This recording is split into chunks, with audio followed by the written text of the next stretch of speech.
नमस्कार दोस्तों, Radhe Radhe.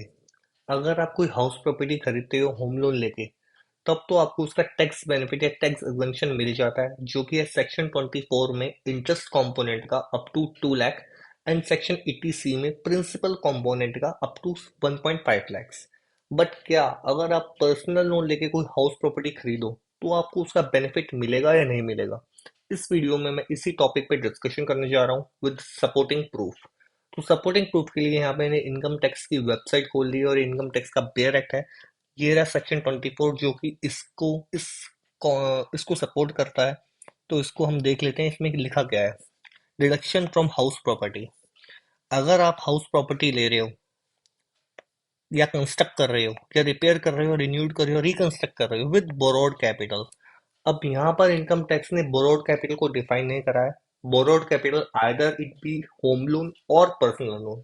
But generally इतनी बड़ी प्रॉपर्टी जो वैल्यू में होती है, लाइक 25 लाख, 30 लाख, 40 लाख, 50 लाख, इस पे आप पर्सनल लोन लेके बाय नहीं करते क्योंकि उसका इंटरेस्ट काफी महंगा हो जाता है।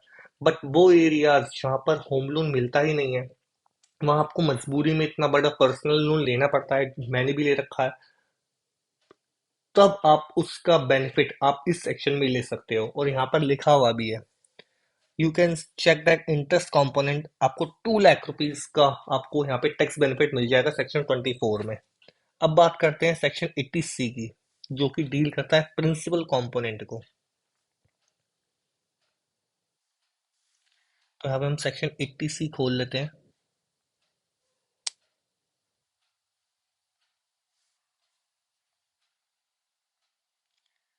Now, as you can see on the screen that for the purpose of purchase or construction of residential house property, अगर आप उसकी रिपेमेंट करते हो अमाउंट की, बोरोड अमाउंट की, जो कि यहाँ पे बात करी है प्रिंसिपल रिपेमेंट की, किसी बैंक को, लाइफ इंश्योरेंस कंपनी को, एनबीएफसी को, ये सारी चीज यहाँ पे कवर है। तो आपको 1.5 लाख सेक्शन 80C में आपको उसका बेनिफिट मिल जाएगा प्रिंसिपल कंपोनेंट की रिपेमेंट का। अब यही मैं आपको यही नहीं बता रहा, ये एक आईसीआईसीआई बैंक का आर्टिकल है। यहाँ पर भी इन्होंने साफ साफ लिखा है, जो मैं आपको भी दिखा देता हूँ, कि tax saving with a personal loan. क्या क्या टैक्स सेविंग हो सकती है अगर आप पर्सनल लोन लेते हो?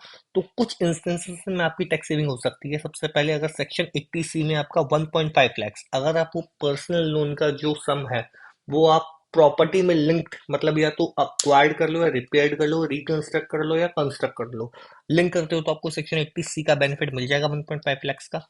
अगर आप प्रॉपर्टी परचेज या कंस्ट्रक्ट कर रहे हो तो उसका इंटरेस्ट कंपोनेंट का आपको सेक्शन 24 में बेनिफिट मिल जाएगा अप टू 2 लाख रुपए का। यही नहीं, अगर आपने वो पर्सनल लोन बिजनेस में इन्वेस्ट करा है तो आप उसका पर्सनल लोन पे जो सिर्फ इंटरेस्ट कंपोनेंट है वो आप अपने प्रॉफिट एंड लॉस के डेबिट साइड में डाल सकते हो। तो वो बेनिफिट भी आपको मिल जाएगा। और इवन अगर आपने एसेट परचेज करा है, asset means capital asset. Capital asset क्या होते हैं? ज्वेलरीज, स्टॉक्स, शेयर्स एक्सेट्रा, या नॉन रेसिडेंशियल प्रॉपर्टी। अगर आपने कैपिटल एसेट परचेज करा है तो जो आपका इंटरेस्ट कंपोनेंट है वो आप कॉस्ट में ऐड कर सकते हो।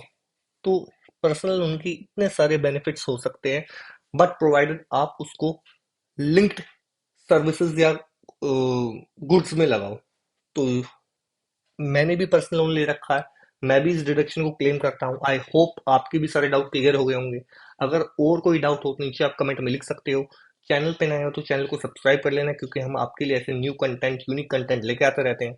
तो फिर मिलेंगे किसी नई वीडियो में किसी टॉपिक के साथ। तब तक के लिए, आस्ता ला विस्ता।